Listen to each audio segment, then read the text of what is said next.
This is a Pubcast Shot. I'm John Loomer. This is what I look for in struggling ad accounts. Let's go.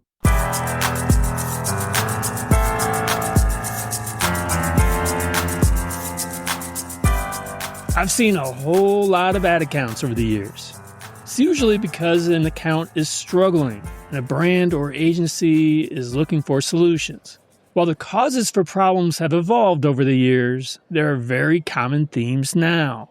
There are mistakes that advertisers make so often that I know to look for them. The first is audience segments. If you haven't defined your audience segments in advertiser settings, you're setting my expectations low for everything else.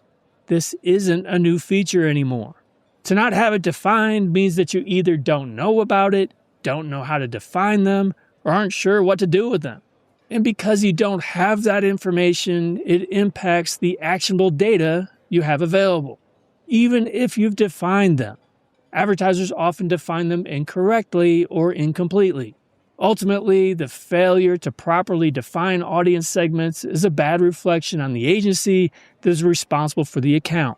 It's sloppy, amateur, and possibly even lazy. The next common mistake is closely related to the first. The benefit of audience segments is that they allow you to get deeper information into how your ads are delivered.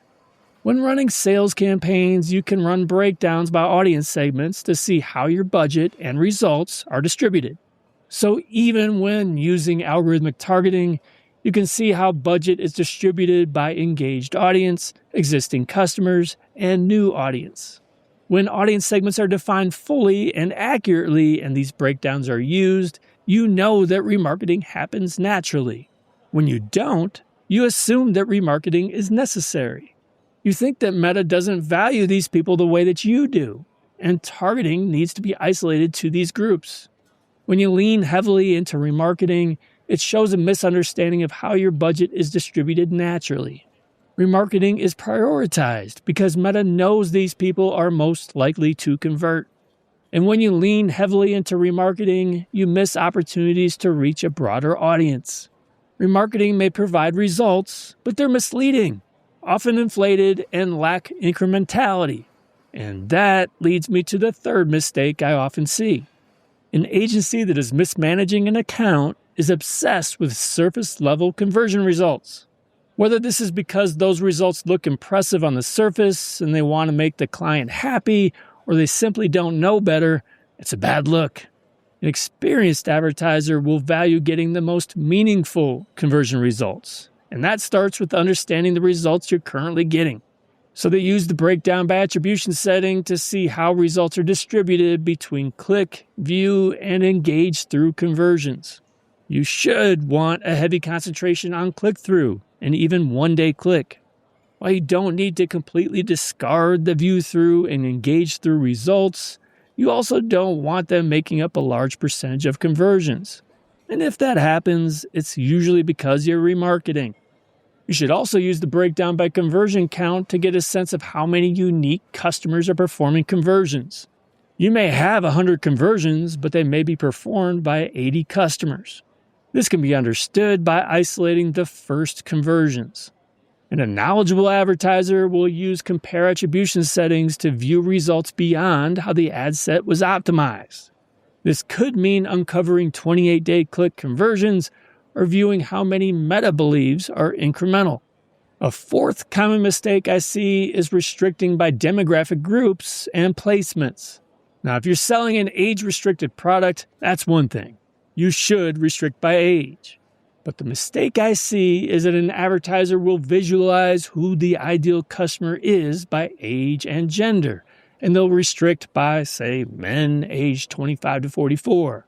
Or they have a negative impression about a placement, like audience network, and they'll universally remove it. These kinds of restrictions misunderstand how the algorithm works. When you optimize for a purchase, Meta is trying to get you the most purchases.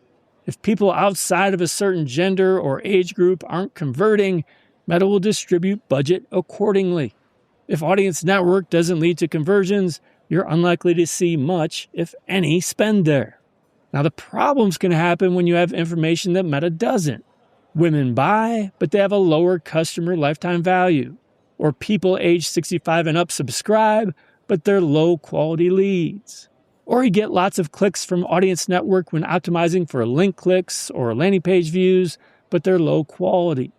Resist the urge to restrict in these cases. When you have information that Meta doesn't, use value rules to adjust bids. The next problem I see is unnecessarily complicated campaign construction. This usually comes from a misunderstanding of how targeting works. So they'll create multiple ad sets for different targeting groups. But lookalike audiences and detailed targeting are only suggestions when using most performance goals now. Those separate ad sets can reach the same people. The more campaigns and ad sets you create, the more you slice and dice the limited budget that you have. You duplicate efforts, compete with yourself, and water down your budget. Prioritize a simplified approach that focuses your budget on your most important goal. Only add complexity when it's necessary.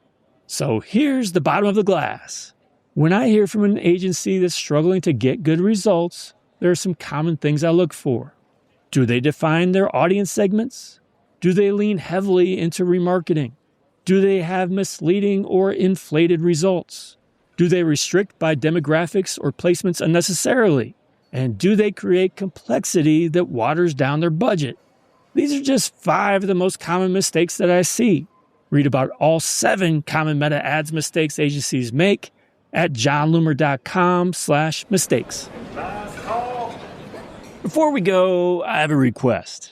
If you enjoyed this episode and you find the pubcast helpful, go ahead and subscribe, rate, and review from your favorite podcasting platform.